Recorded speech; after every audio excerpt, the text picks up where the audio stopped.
ഇന്നലെ നിങ്ങളെല്ലാവരും കേട്ട് കാണും. അതായത് നമ്മുടെ സീരിയൽ താരമായ നടനായ ദിലീപ് ശങ്കറിന്റെ മരണം. വല്ലാത്തൊരു മരണം തന്നെ എന്ന് വേണമെങ്കിൽ പറയാം. കാര്യം 2 ദിവസം കൊണ്ട് ദുർഗന്ധം വമിച്ചതോടുകൂടിയാണ് പിന്നീട് ഹോട്ടൽ ജീവനക്കാരെല്ലാവരും ശ്രദ്ധിക്കുന്നത്. അദ്ദേഹം നല്ല രീതിയിൽ മദ്യപിക്കുന്ന ഒരു വ്യക്തിയായിരുന്നു എന്നാണ് ഇപ്പോൾ അറിയാൻ കഴിഞ്ഞിരിക്കുന്നത്. മാത്രമല്ല ഈ ഒരു മദ്യപാനത്തിന്റെ രീതിയിൽ അദ്ദേഹത്തിന് കരൾ സംബന്ധമായ അസുഖവുമുണ്ട്. ഇതിന് മരുന്നും എടുത്തുകൊണ്ടിരിക്കുകയായിരുന്നു.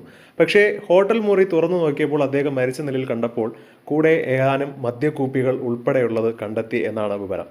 മാത്രമല്ല ഇദ്ദേഹം പൊതുവെ വീട്ടുകാരോ അല്ലെങ്കിൽ സുഹൃത്തുക്കളോ ഒക്കെ ഫോൺ വിളിച്ചാലൊന്നും അങ്ങനെ പെട്ടെന്ന് എടുത്ത് മറുപടി പറയുന്ന വ്യക്തിയല്ല. പിന്നീട് 1-2 ദിവസം കഴിഞ്ഞ് പറയുന്ന വ്യക്തിയാണ്. അതുകൊണ്ട് തന്നെ ഇവരൊന്നും വലിയ കാര്യമാക്കിയില്ല സത്യം പറഞ്ഞാൽ.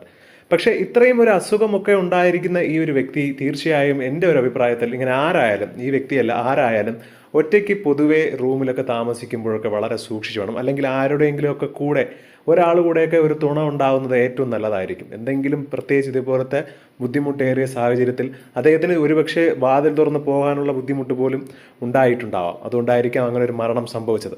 അദ്ദേഹത്തിന് കൂടെ ആരെങ്കിലും ഉണ്ടായിരുന്നെങ്കിൽ, അല്ലെങ്കിൽ എന്താണ് സംഭവിച്ചതെന്ന് ഒരു ദിവസം അല്ലെങ്കിൽ 2 ദിവസം ഫോൺ എടുക്കാതിരിക്കുമ്പോഴെങ്കിലും ഒന്ന് അന്വേഷിക്കാൻ കഴിഞ്ഞിരുന്നുവെങ്കിൽ തീർച്ചയായും അദ്ദേഹത്തിൻ്റെ മരണം ഒഴിവാക്കാമായിരുന്നു. ഇന്ന് മൃതദേഹം വീട്ടിൽ കൊണ്ടുവന്നപ്പോൾ പോലും ആ അച്ഛൻ്റെ മുഖം ഒന്ന് നോക്കാൻ പോലും സഹിക്കാൻ പറ്റാത്ത അവസ്ഥയിലാണ്. കാര്യം ഇത്രയും ദിവസത്തെ മൃതദേഹത്തിൻ്റെ പഴകിയ ആ ഒരു സംഭവം ഉള്ളതുകൊണ്ട് തന്നെ മുഖം മാത്രം ഇങ്ങനെ ഫ്രീസറിൻ്റെ അകത്ത് വെച്ചാണ് കാണിച്ചത്. അച്ഛനെ ഒരു നോക്ക് കാണാൻ ആ മക്കൾ പോലും കൊതിച്ചിരുന്നു എന്ന് വേണമെങ്കിൽ പറയാം. അദ്ദേഹത്തിന്റെ കുടുംബത്തിന് ഇതൊക്കെ താങ്ങാനുള്ള ശക്തി ലഭിക്കട്ടെ എന്നാണ് ഇപ്പോൾ പലരും കമന്റ് ചെയ്യുന്നത്. എന്താണ് ഞാൻ പറഞ്ഞതിനോട് നിങ്ങൾ യോജിക്കുന്നുണ്ടോ എന്ന് മറക്കാതെ കമന്റ് ചെയ്യുക. ഒപ്പം ഈ ചാനൽ